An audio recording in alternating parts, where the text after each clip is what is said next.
कल्पना कीजिए, एक ठंडी अंधेरी रात। बाहर हल्की बारिश गिर रही है। आप अकेले बैठे हैं। मन में बस एक ही सवाल घूम रहा है, क्या मैं कभी कुछ बन पाऊंगा? लेकिन ठीक इसी पल दिल की गहराई से एक बहुत धीमी आवाज आती है, बेटा, अभी तो सफर शुरू ही हुआ है, रुक मत जाना। दोस्तों, ये आवाज हर उस इंसान ने सुनी है जो जिंदगी की असली लड़ाई लड़ रहा है। आज हम बात करेंगे एक ऐसे इंसान की जिसने गरीबी, डर और असफलताओं को पार करके दुनिया को नई सोच दी। नाम है नेपोलियन हिल। तो आइए बहुत धीरे धीरे उनके जीवन के सफर में चलते हैं। 1883 वर्जीनिया के पहाड़ी इलाके में एक छोटी सी लकड़ी की कुटिया, अंदर रोशनी कम, उम्मीदें भी कम। 9 साल का छोटा नेपोलियन अपनी मां की गोद में सिर रखे बैठा है। मां धीरे से उसके बालों में हाथ फेरते हुए कहती हैं, नेपोलियन, तू बहुत बड़ा आदमी बनेगा, बस सपनों को कभी मत छोड़ना। लेकिन कुछ ही महीनों बाद मां हमेशा के लिए चली गईं।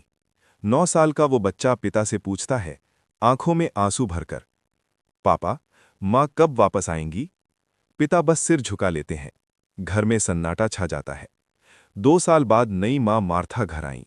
पहली रात उन्होंने नेपोलियन को पास बिठाया और बहुत प्यार से कहा, सुन बेटा, तू कुछ भी बन सकता है, लेकिन इसके लिए तुझे पढ़ना पड़ेगा, मेहनत करनी पड़ेगी, मैं तेरे साथ हूं। उस एक वाक्य ने छोटे नेपोलियन के अंदर आग जला दी। 13 साल की उम्र में वो पहाड़ी गांवों में घूम घूम कर खबरें लिखने लगे। रात को लालटेन जलाकर लिखते हुए वो खुद से कहते, एक दिन मेरा नाम पूरी दुनिया जानेगी, एक दिन जरूर जानेगी। समय बीता, नेपोलियन जवान हुए, पत्रकार बने, लेकिन असफलताएं भी साथ आईं। बिजनेस शुरू किया, घाटा हुआ, पैसे खत्म हो गए। एक रात वो टूट कर बैठ गए और खुद से बोले, भगवान, मैं कितना और कोशिश करूं, हर बार सब कुछ छिन जाता है, शायद मैं सफल होने के लायक ही नहीं हूं। उस रात उन्होंने बहुत रोया। डर उनके सीने पर बैठ गया था। डर असफलता का, डर गरीबी वापस लौट आने का।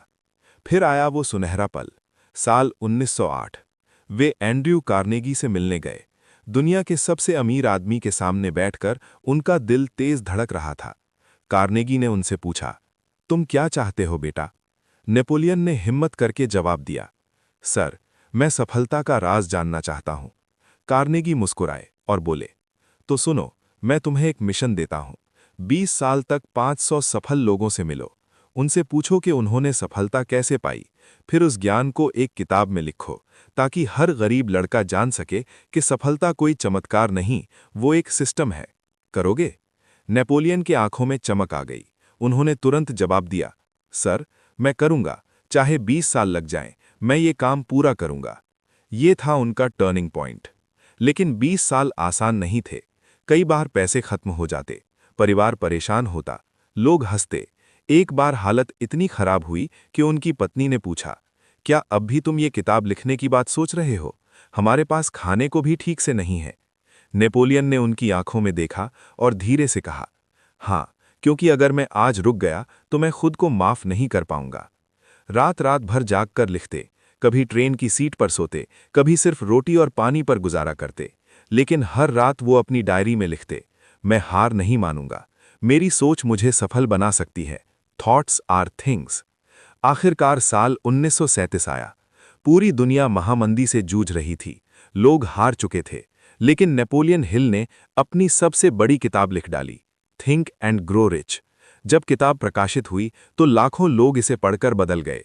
उन्होंने लिखा था, तुम जो सोचते हो वो बन जाते हो।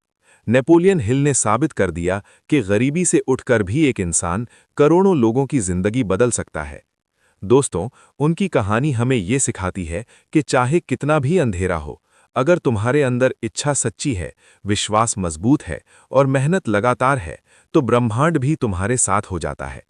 आज रात जब आप सोने जा रहे हों, तो बस आंखें बंद करके खुद से कहना, मैं हार नहीं मानूंगा, मैं अपनी सोच बदल सकता हूं और मेरी सोच मेरी किस्मत बदल सकती है। क्योंकि सक्सेस कोई लक नहीं, सक्सेस एक डिसीजन है। वॉइस बुक की तरफ से एक छोटी सी रिक्वेस्ट है, अगर आपको ये कहानी पसंद आई तो इस वीडियो को दिल से लाइक जरूर कर दीजिए, चैनल को सब्सक्राइब कर लीजिए और घंटी दबाना न भूलिए। कमेंट में जरूर बताइए आपकी जिंदगी में सबसे बड़ा टर्निंग पॉइंट क्या था? हमारा लक्ष्य जल्द से जल्द 1K सब्सक्राइबर्स पूरा करना है। आपका एक लाइक, सब्सक्राइब और कमेंट हमें इस लक्ष्य के बहुत करीब ले जाएगा।